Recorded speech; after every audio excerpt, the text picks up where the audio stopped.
जय हिंद। आज हमारे साथ बातचीत करने के लिए मुतीउर रहमान अजीज़ मौजूद हैं। आप महिला एम्पावरमेंट पार्टी MEP के उत्तर प्रदेश के वर्किंग प्रेसिडेंट हैं, कारगुजार सदर हैं। आज हम इनसे इनकी पॉलिटिकल पार्टी और इनकी नेता डॉक्टर नौहीरा शेख के बारे में जानने का प्रयास करेंगे। मुतीउर रहमान, अपन समाचार में आपका स्वागत है। बहुत बहुत शुक्रिया आपका कि आप वक्त निकाल करके हमारे पास आए।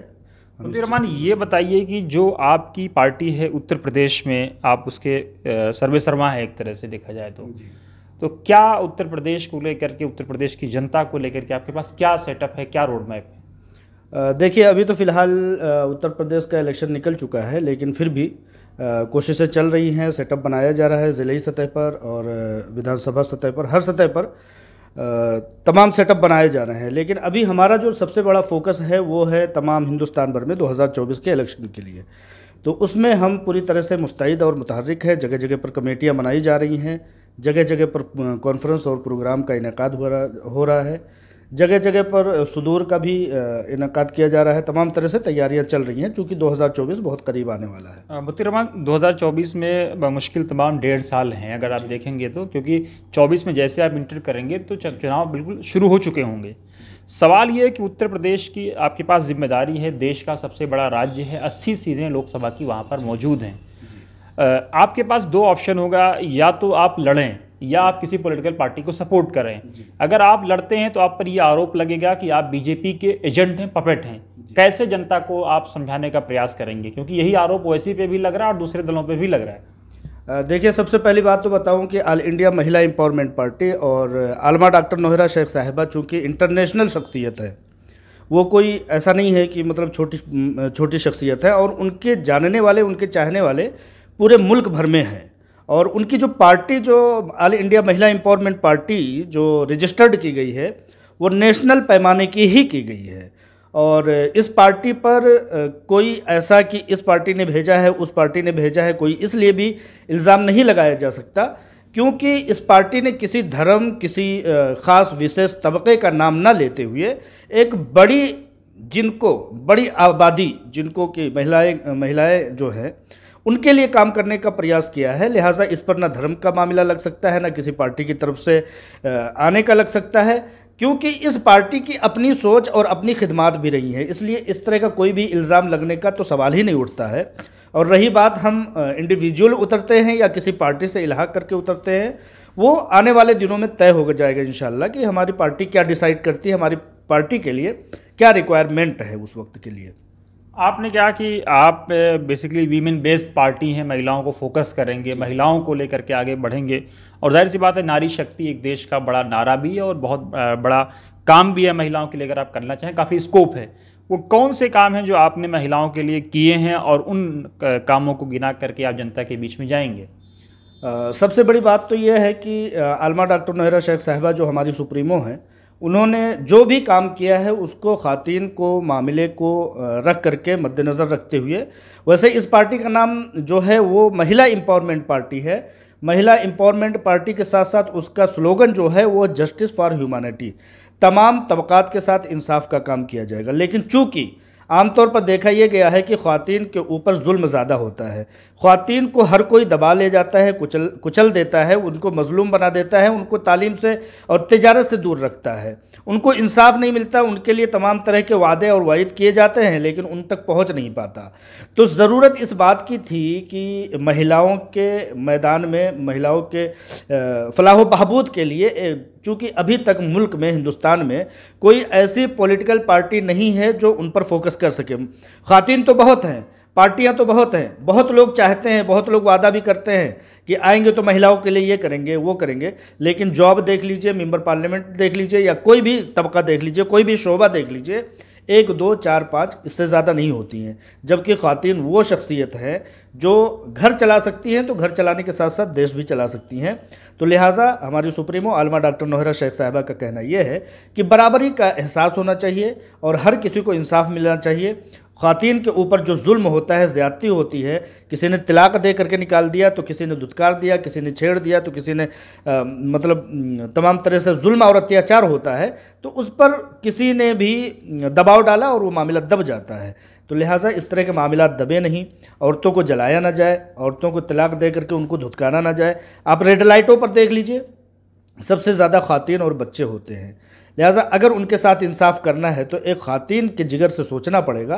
लिहाजा आलमा डॉक्टर नौहरा शेख साहिबा ने सोचा कि उन तमाम मैदानों में जहाँ पर ख़वातीन बेहद कुचली जा रही हैं, बेहद सताई जा रही हैं, उस पर ज़्यादा से ज़्यादा फोकस करते हुए काम किया जाएगा। मुतरमान, आपने महिला सशक्तिकरण की बात की, आपने तिजारत की बात की।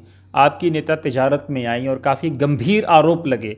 अभी हम हैदराबाद गए थे, कुछ लोगों से बात हुई तो यहाँ तक पता लगा कि भारतीय जनता पार्टी का पैसा इनके साथ लगा हुआ है। अगर उनसे पूछेंगे जो लोग ये कहते हैं कि किसी खास वर्ग का पैसा लगा हुआ है, तो वो लोग कोई सबूत नहीं दे सकेंगे।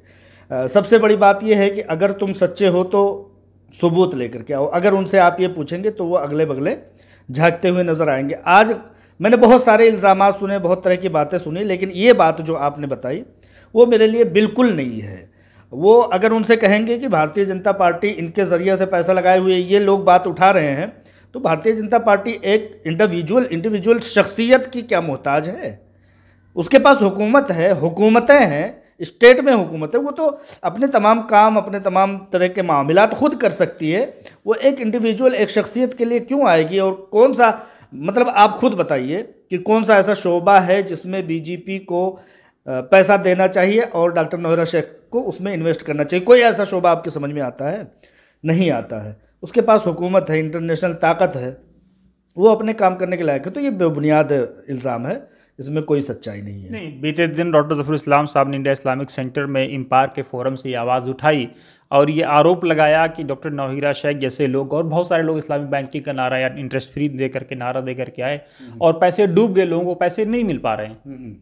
पैसे डूब गए अगर ज़फ़रुल इस्लाम साहब ने ये कहा है तो उन्होंने सुनी सुनाई बातों पर और मीडिया की बातों तक पर ही अपना फोकस किया है, और उन्होंने जो स्पीच दी है वो सिर्फ और सिर्फ सुनी सुनाई बात है। पैसे डूब गए नहीं है, साजिश हुई कंपनी के खिलाफ, कंपनी रुकी, कंपनी को खसारा हुआ, लेकिन डूबने का ना लोअर कोर्ट ने, ना हाई कोर्ट ने, ना सुप्रीम कोर्ट ने, ना ही कोई शख्सियत, यहाँ तक कि सीईओ आलमा डॉक्टर नौहरा शेख साहिबा, आज तक उन्होंने ये चीज़ डिक्लेयर नहीं किया है कि मुझे नुकसान हुआ है। जब उन्होंने नुकसान का खमियाजा आपको नहीं बताया तो डूब गई का नारा कोई क्यों लगा सकता है? तो आपने पैसे नहीं दिए तो कि लोग क्या समझेंगे?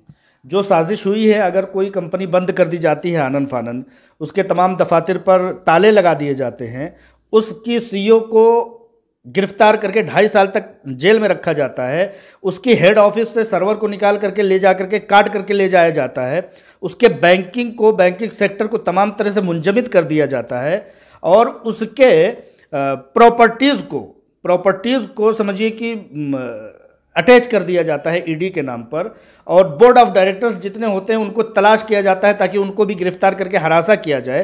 तो वो कंपनी की या दुनिया की कौन ऐसी ताकत है जो इन सब वसाइल के ना रहने के बावजूद भी कंपनी चलाने लायक हो जाएगी?